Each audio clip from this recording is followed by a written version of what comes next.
కాంగ్రెస్ 2 ఏళ్ల పాలనలో స్కీములు రాలేదు కానీ పదుల సంఖ్యలో స్కాములు మాత్రం వచ్చినాయి.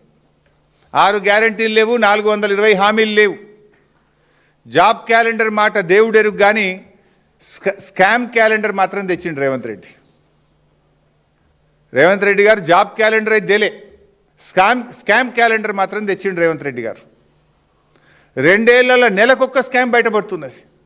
Civil supply scam, fly ash scam, RTC contract scam, ఇసుక scam, 4th city scam, 30% commission scam, Amrut టెండర్ల స్కామ్, మెడికల్ ఎగ్జామ్ స్కామ్, ఇండస్ట్రీస్లో హిల్ టీపీ పాలసీ, పారిశ్రామిక భూముల అమ్మకం scam, land scam, power scam, మొన్న బొగ్గు స్కామ్, నిన్ననేమో సోలార్ పవర్ స్కామ్.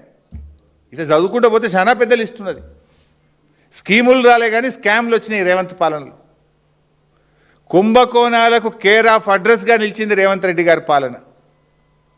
అందుకే ఈ స్కామ్ల దృష్టి నుంచి ప్రజల దృష్టి మరల్చేందుకే ఈ సిట్ విచారణలు. సిట్ విచారణ ఇస్తే మేమేందో భయపడిపోతాం అనుకుంటున్నారు. ఈ స్కాములు బయట పెట్టకుండా ఆగుతాయి అనుకుంటున్నారు. నాకు తెలిసి ఇవ్వాలని మాట్లాడినా కదా, రేపు ఎల్లుండో ఇంకో ప్రేమలేఖ వస్తుంది, గ్యారంటీగా వస్తుంది. నువ్వు పంపి ఎన్ని లేఖలన్నా పంపు, మేము మాట్లాడుతూనే ఉంటాం. బీఆర్ఎస్ పార్టీ అనేటువంటిది తెలంగాణ సాధించిన పార్టీ.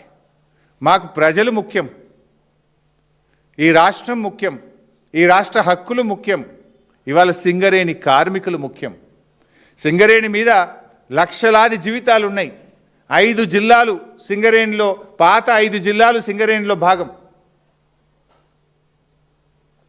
ఇవాళ సింగరేణి కార్మికుల కష్టాన్ని మీరు ఈ టెండర్ల పేరు మీద దండుకుంటామంటే బీఆర్ఎస్ పార్టీ చూస్తూ ఊరుకోదు.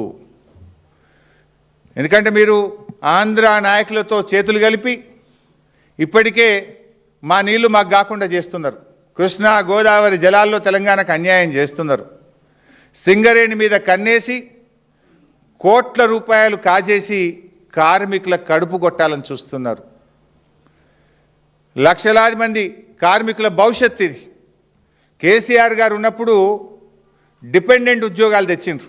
నాటి చంద్రబాబు గారు డిపెండెంట్ ఉద్యోగాలు రద్దు చేస్తే దాన్ని పునరుద్ధరించి 16,500 మంది కార్మికుల పిల్లలకు ఉద్యోగాలు ఇచ్చింది కేసీఆర్ గారు, బీఆర్ఎస్. మీరు వచ్చిన అప్పుడు కేసీఆర్ గారు ఉన్నప్పుడు నెల నెల మెడికల్ ఇన్వాలిడేషన్ ఉండేది, ఎగ్జామినేషన్ ఉండేది, మెడికల్ బోర్డు మీటింగ్ పెట్టేది. కానీ కాంగ్రెస్ వచ్చినాక ఆ బోర్డు మీటింగ్లు అంతా కూడా 2-3 అయినాయి.